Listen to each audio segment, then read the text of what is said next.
Alors là, je pense qu'il fallait se calmer. Logiquement, je l'ai bien dit hier soir dans mon avant-match, il fallait se calmer. Et on a réussi à gagner ce North London Derby. Donc là, en fait, on dirait... il faudrait qu'on joue tous les week-ends contre Tottenham pour qu'on puisse tout le temps gagner. Je sais pas moi, je sais pas, on dirait à chaque fois on gagne Tottenham. Tout le temps on doit les battre. Ça peut ça c'est sur les dernières confrontations qu'on a eues, sur les 8 dernières ou les 6 dernières, je sais plus là, on a quand tu regardes juste cette saison, on les a battus 2 fois. La saison dernière, on les a battus une fois, on a fait un match nul avec eux. Ensuite, l'autre saison, on les avait battus 2 fois en 2022-2023 là. On les avait battus 2 fois, 3-1 et 2-0 à l'extérieur. Et là, on arrive à les battre 3-1 en 2021. Et là, en 2022, c'est la seule défaite qu'on a eue sur les 8 derniers matchs. Les 8 derniers matchs, on a eu une défaite, un nul, et le reste, c'est des victoires. 6 victoires. 6 victoires sur 8 North London Derby. C'est drôle ça, hein, mais en tout cas, faut dire que faudrait jouer chaque semaine contre Tottenham, parce qu'il y a des fois on fait des matchs nuls contre n'importe qui, il y a des fois on fait des matchs nuls, il y a des fois on perd contre n'importe qui, voilà, n'importe quel club, mais souvent Tottenham, on arrive souvent à ne pas perdre contre eux. Récemment, on n'a pas eu souvent de défaites contre eux. Donc c'est ça c'est ça que vraiment on dirait, il y a plein de choses à dire en tout cas sur ce match là. C'est sûr en tout cas je dis ça parce que voilà, c'est sûr que Tottenham on les bat souvent, mais je veux dire parce que voilà, c'est comme si si on veut gagner tout le match, on dirait qu'il faut toujours qu'on joue contre Tottenham. Un week-end on s'en va chez eux, un autre week-end on s'en va à l'extérieur, donc peu importe. Mais bref, salut à tous, aujourd'hui on se retrouve pour faire le débrief de ce North London Derby entre Arsenal et Tottenham. Victoire 2-1 des Gunners à l'Emirates Stadium. Et en tout cas, faut dire qu'on a eu chaud, en tout cas je suis soulagé. Comme quoi, parce qu'il faut dire que Tottenham n'ont pas du tout fait un mauvais match. Il faut dire qu'ils ont bien joué encore une fois, tout comme la dernière fois lorsqu'on s'est imposé au mois de septembre 1-0 au Tottenham Hotspur Stadium. C'était une superbe victoire d'Arsenal. Mais là maintenant, aujourd'hui, on a vu en tout cas beaucoup de réaméliorations. En tout cas, surtout sur plein de joueurs qui ont fait un superbe match. Il y a eu quelques petites erreurs, mais aussi il y a eu en tout cas aussi il y a eu beaucoup de belles choses que j'ai pu voir dans ce North London Derby. C'est juste malheureusement des fois le Tottenham ont quand même essayé. Tottenham était pas loin de nous avoir avec un match nul, mais en tout cas là, on va revenir sur tout ça tout de suite. Avant de commencer, n'hésitez pas à vous abonner, liker, commenter. Ça va faire toujours un très grand plaisir de vous avoir dans mes vidéos. Alors là, après vraiment notre faux pas vraiment dégueulasse, on fait match nul contre Brighton. Ensuite, voilà, on est comme presque quasiment éliminé de la Carabao Cup. FA Cup, on se fait sortir par Manu. Donc là, vraiment, t'avais pas le choix de revenir. T'avais pas le choix de te réveiller parce que si tu perds contre tes voisins, contre ton pire rivaux, comment tu peux être fier de perdre contre ton pire rivaux, hein. Ça va être vraiment honteux si ça est arrivé. Mais peu importe, on a réussi à gagner, c'est ça le plus important. On perdait 1-0, on est revenu vite à 2-1. On va en parler de ça maintenant. C'est juste que là, en fait, faut se rappeler que dans ce North London Derby, on a en tout cas... on était surtout vraiment... Faut dire que il y a beaucoup de personnes qui ont comme rigolé de Tottenham parce qu'ils ont perdu contre une équipe d'Arsenal qui avait presque aucun de leurs bons attaquants. Il y avait Havertz, Sterling, Trossard. Mais ça n'empêche pas que quand même Tottenham de leur côté aussi, ils ont des blessés. Ils ont leurs défenseurs blessés. T'as pas de Van de Ven, t'as pas de Romero, t'as pas de Udogie. Même si que Spence a fait quand même un bon match. Mais en tout cas, on va parler de tout ce qu'on a pu voir dans cette rencontre. Et surtout aussi, on va voir... Et aussi, bien sûr, on va voir aussi les choses négatives, les choses positives de cette rencontre. Et surtout, voilà, qu'on voit par la suite, voilà, les autres rencontres. Est-ce que vraiment on peut se remettre à gagner nos matchs, hein? Parce que là, tu auras encore une fois des gros matchs, hein. Déjà, ça, c'était compliqué quand même. Mais là, après ça, tu auras Aston Villa, tu auras Dynamo Zagreb en Champions League, des matchs que tu vas devoir gagner en Champions League. Bientôt, tu devras affronter Manchester City à domicile avant d'aller affronter le retour, soi-disant, un match comme ça, là, parce que quand même, je pense que c'est pas assez pour dire comme quoi on pourrait peut-être faire une remontada à St James's Park, mais peu importe, c'est encore trop tôt pour le dire. Donc déjà pour commencer, on va parler d'abord du gardien David Raya. Il a fait un superbe match. Donc voilà, faut déjà se rappeler qu'il a fait un superbe match aussi lors du match aller au mois de septembre. Maintenant, tu vois un David Raya qui a fait un superbe arrêt au début du match sur une action de la part de Dejan Kulusevski, qui est un attaquant très dangereux.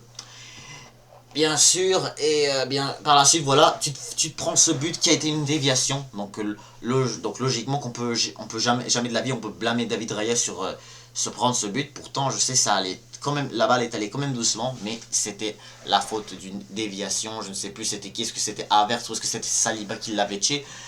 Mais peu importe, voilà, David Raya, sinon il a été très bien concentré dans les centres aussi que faisait Tottenham, surtout en deuxième mi-temps, voilà. Tottenham essayait quand même plein de fois de mettre le ballon pour essayer de faire l'égalité, malgré que nous aussi on a eu en tout cas beaucoup d'occasions pour qu'on puisse mener beaucoup plus, ça c'est clair.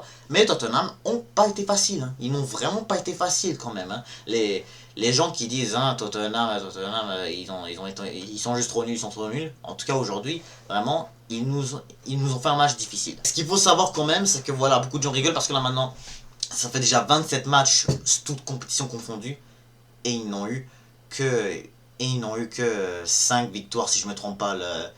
Si je me trompe pas, ils ont eu comme genre que 5 victoires. Faut dire la qualification contre United, la victoire contre. Bah, il y a eu la victoire contre Liverpool la semaine dernière. Il y a eu la victoire bien sûr en FA Cup. Il y avait la victoire contre Southampton. Pas mal tout, sinon. Ou sinon, on va mentionner même la victoire contre City. C'est pas mal les récentes victoires que ce club londonien que ce club londonien a pu faire lors des derniers matchs. Donc on comprend que c'est vraiment honteux leurs affaires à cette équipe de Tottenham. Contrairement à nous, en tout cas, faut dire que là c'était quand même qu'un faux pas cette semaine, la semaine passée, mais là maintenant, là, il va falloir vraiment qu'on se réveille. Hein. Parce que là maintenant, non seulement que les Gunners aujourd'hui, ils ont gagné 3 points, mais surtout vraiment, là, ils sont maintenant 4 points derrière les Reds. Malgré que les Reds ont toujours un match en retard, bah nous les Gunners, on peut toujours commencer à leur mettre la pression à cette équipe de Liverpool. Parce que là, déjà ce week-end, tu vas affronter Aston Villa. Donc vraiment, si tu le gagnes, ça pourrait être une bonne chose. Hein, parce que Liverpool pourrait peut-être avoir plus de pression et peut-être un jour peut-être il pourrait peut-être perdre des points, surtout que là maintenant Liverpool en première ligue, ça fait maintenant déjà 2 matchs, hier contre Nottingham Forest et là maintenant contre Manu la semaine passée, ils ont fait que des matchs nuls, donc vraiment en première ligue donc là eux aussi vraiment en 2025 ils n'ont eu qu'une seule victoire, contrairement à nous on en a maintenant 2, mais en tout cas on sait jamais parce que déjà ce week-end ils affrontent Brentford juste après que nous on affronte Aston Villa, donc il faudrait déjà commencer par dire que nous, il faut battre Aston Villa, mais on va y arriver ce vendredi là. Mais retournons à ce qu'on disait sur l'équipe, bah maintenant, les latéraux, Lewis Kelly, top performance, vraiment il a fait un très bon match, même chose de l'autre côté, Timber aussi n'a pas été mauvais du tout, donc vraiment déjà juste la défense, Saliba Gabriel était exceptionnel, il y avait une fois une passe où est-ce que t'avais, je crois, si je me trompe pas, il s'appelait Birkval, je me souviens plus c'était qui était devant là, mais je me souviens que Gabriel avait fait un tacle exceptionnel pour empêcher Tottenham d'ouvrir le score. Et aussi, je me souviens que Gabriel aussi avait fait, encore une fois aussi, un autre très bon tacle pour empêcher Tottenham de égaliser en deuxième mi-temps. Donc vraiment, Gabriel aujourd'hui, vraiment top. Encore, il a comment un peu appris les leçons, en tout cas les mauvaises choses qu'il a pu faire lors des 2 derniers matchs contre Newcastle et contre Man U. Mais maintenant, il s'est vraiment réamélioré. Saliba aussi, il a fait vraiment un bon match, malgré la déviation qu'il a pu faire lors du but de Heung-min Son. Mais ça ne change pas que les deux ont été vraiment bons. Donc déjà, juste la défense aujourd'hui, je peux être satisfaite. Hein. Je peux être satisfaite. Gabriel nous donne l'égalisation aussi même malgré que ça a été dévié par Mister...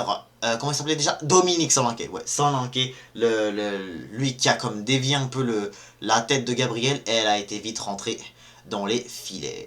Et aussi, déjà je veux juste en profiter d'ailleurs qu'on parle de ce but là, il y a des gens, plein de personnes même qui disent, comme quoi le corner, en fait ce corner là, qu'on a possédé pour égaliser contre Tottenham, ne l'était pas.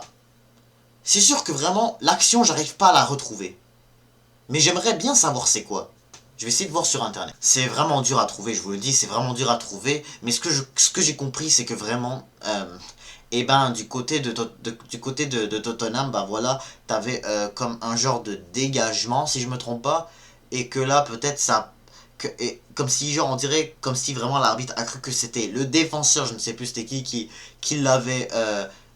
l'avait mis pour un corner, mais sauf que ce que je comprends, c'est que c'était Trossard qui l'avait mis du côté de des côtés. Et normalement, quand c'est comme ça, normalement c'est censé être un 6 mètres pour le gardien. Donc logiquement, tu peux pas...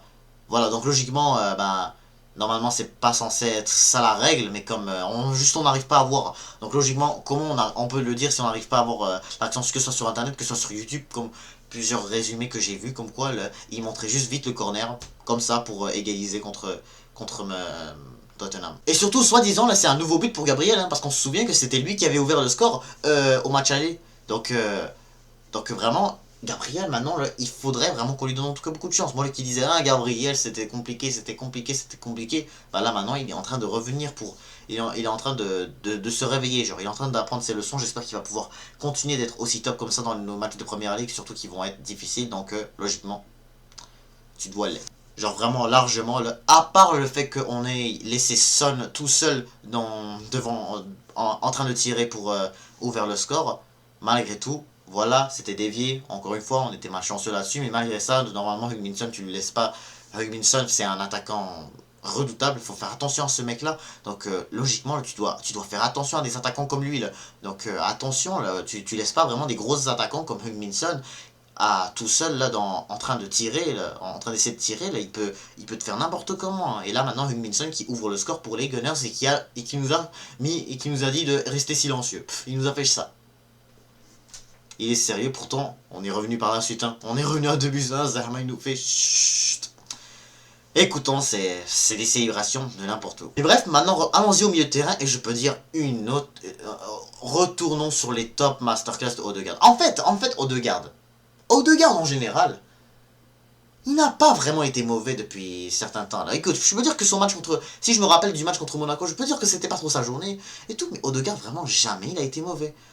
Les gens qui... Même moi le premier, j'étais le premier à le critiquer après le penalty raté contre Manchester United samedi dernier. Mais comme là, des performances comme ça méritent vraiment qu'on lui pardonne. Normalement, il a fait quand même un bon match Odegaard quand même. Faut dire qu'il a fait déjà un bon match contre Manu, faut le dire. Mais c'est juste que vraiment, il n'a pas pu faire la chose de marquer son penalty, qui était même pas un penalty, faut se rappeler de ça. Mais peu importe. Là maintenant, Odegaard fait une performance exceptionnelle. Il donne la passe D pour Léo Trossard. Très belle passe d'ailleurs. Lui qui avait donné la passe à Gabriel pour le hand goal de Solanke, bah, si je me trompe pas, normalement ça doit... Je crois que c'est Declan Rice. Oui, c'est Declan Rice. Oui, d'ailleurs on va en parler de lui là, Declan Rice. Un bon match, vraiment un bon match. Il a fait une super bonne rencontre. Il y avait un moment, il a aussi lancé beaucoup de contre-attaques. Une fois, c'était lors d'une belle passe de Trossard, je crois, ou c'était Odegaard. Mais peu importe, il y avait un de ces deux-là qui avait fait une superbe passe à Declan Rice. Et là, tu avais Declan Rice qui était en train de courir, mais malheureusement, sa frappe, malheureusement, sa frappe, elle a été ratée. Il faut dire que même le gardien de Tottenham n'a pas été non plus très mauvais. Mais faut dire que même Declan Rice a vraiment bien fait son match. Il a beaucoup mené de contre-attaque. Il a aussi beaucoup... en tout cas, il a aussi beaucoup délivré des occasions et tout. Donc, c'était en tout cas un très bon match. Vraiment, il a... Donc, le milieu, en tout cas, il faut dire qu'il s'est ramené. Partey, j'étais bien impressionné lui aussi. Parce que je me souviens que des fois, il a beaucoup donné de belles passes. Surtout, je me souviens, il a donné une très belle passe pour que ça fasse pour qu'il y ait une nouvelle action en deuxième mi-temps qui se crée. Mais surtout, ça empêchait beaucoup à cette équipe de Tottenham de donner des attaques, hein. Des fois, ou donner des buts parfois par cadeau, comme ce qui s'est arrivé une fois avec Gabriel lorsque Manchester United a ouvert le score le samedi dernier. Bah voilà, on évite vraiment de se prendre vraiment les mêmes erreurs et que parfois là, on ne sache juste pas quoi faire et que là Manu ouvre le score. Mais là, c'était pas le cas aujourd'hui. Partey était vraiment en top forme aujourd'hui et même le milieu, je peux dire qu'en général, il a fait un superbe match. En tout cas, Merino et Jorginho sont tous rentrés à la fin. Et heureusement qu'ils n'ont pas joué d'ailleurs. Hein. Heureusement parce que déjà pour préciser, hein, d'ailleurs en parlant de remplaçants, là, déjà je vais juste préciser tout de suite que Zinchenko est sûrement prêt pour nous quitter et aller à Dortmund. Donc déjà, ce transfert me va largement. Ce transfert me va. Il n'a vraiment pas servi à grand chose littéralement. Donc comment tu veux que Zinchenko on le garde, hein. Donc, peu importe, mais c'est bon. Dortmund ça sera un très... Je pense que même Dortmund on en aura besoin. Donc peut-être que Zinchenko fera une belle saison là en Bundesliga. Ce que j'ai oublié de mentionner aussi sur Thomas Partey, je sais pas comment j'ai pu l'oublier. Ça par contre, ça je l'avais vu. C'était lorsqu'il a récupéré le ballon pour donner à Odegaard et par ensuite Odegaard le passe à Trossard. Donc je me souviens, c'était Spence, je crois qu'il avait la balle, voilà. Partey l'a vite repris. Et là, Odegaard a vite récupéré le ballon et il a fait une superbe passe à Trossard. Porte Merino et l'autre là, Jorginho, eux aussi, ils sont entrés à la fin, donc même à ça j'ai pas vraiment trop grand chose à leur dire sur leur rentrée. L'attaque, Martinelli, soi-disant il a fait un match correct, mais surtout Trossard, il nous a mis le deuxième but. Hein. Donc déjà aussi les passes qu'il faisait, ils étaient vraiment bonnes. Hein. Sterling aussi, Sterling, j'ai pas vraiment pu voir qu'est-ce qu'il a pu proposer là, mais moi je trouve que vraiment Martinelli a mieux fait que Sterling selon moi. Hein, mais à mon avis, ce que je comprenais aussi, parce que ce match, je l'ai pas, la vérité, je l'ai pas vraiment vu au complet, mais ce que je comprenais, c'est que Sterling, malheureusement, il n'a pas du tout fait une bonne première mi-temps. Donc Martinelli, il est rentré et ça a peut-être un peu mieux changé. Mais Trossard, en tout cas, il a fait le meilleur match. C'est vrai, en tout cas, il faut le dire que Trossard, il a eu aussi beaucoup d'occasions. Il a eu aussi même une bonne opportunité pour... il a eu aussi... il se plaçait bien. C'est juste parfois, là, je me souviens, il y avait une action que j'ai oublié de parler sur Odegaard, où est-ce que vraiment il a eu reçu une très belle passe, et je me souviens plus c'était de la part de qui, mais malheureusement sa frappe n'était pas du tout cadrée. Il y avait une fois aussi où est-ce que Odegaard a comme fait un genre de retournée, mais il n'a pas vu qu'il y avait des... mais il y avait Trossard qui était super bien placé, mais malheureusement Odegaard a vite tiré, ça n'a pas bien marché. Mais là maintenant, l'attaque, voilà, Trossard c'était super. Sterling, je ne sais pas trop comment dire c'était quoi son match. Je pense que c'était pas vraiment exceptionnel ce que je pensais. Parce que je me souviens que quand même, je vois des fois Trossard, il a comme délivré, il a enfin marqué son but après souvent, après plusieurs matchs où est-ce que il n'a pas pu vraiment beaucoup approuver, où est-ce qu'il était beaucoup endormi à certains moments, que ce soit vraiment dans des matchs où est-ce qu'on s'imposait pas avec un gros score, ou des matchs surtout où est-ce que voilà on faisait plus confiance à Saka ou à Martinelli, des fois très rarement on le voyait, mais là maintenant là, il a enfin fait un bon match, surtout après que je l'avais tellement critiqué sur la défaite de Manu. Mais en tout cas, il faut dire que ces joueurs-là semblent être réveillés. Martinelli, lui aussi quand même, il a beaucoup en tout cas essayé, il a aussi délivré beaucoup d'attaques, il a été enfin rapide comme on le connaît bien. Il était, mais sauf que parfois, là encore une fois, il avait aussi beaucoup de mal à tirer. Je me souviens, là, il avait largement la chance de tirer sur une contre-attaque qu'il faisait à la fin du match, mais malheureusement, il a osé la passer à, je me souviens, je pense que c'était Declan Rice là. Mais même, peu importe. Il y a par contre, on va parler en tout cas du gros flop, mais en tout cas, je dis pas ça en tout cas parce qu'on a gagné, contrairement à la dernière fois parce qu'on a perdu, mais même, en tout cas, il faut parler vraiment de Kai Havertz. Parce que là, Kai Havertz, c'est pas du tout facile ce qui lui arrive. Là. Kai Havertz, là, encore une fois, a eu des occasions, pas en tout cas plus grosses que celles contre Man United, où est-ce que vraiment tu rates littéralement un but ouvert, là, vraiment ouvert. En tout cas, on n'a pas vu ça aujourd'hui contre Tottenham. Mais ça reste que quand même, il a eu aussi beaucoup d'occasions, comme des têtes aussi, des très beaux centres qu'il recevait. Malheureusement, il avait une très bonne chance de bien mettre la tête et largement remonter le score.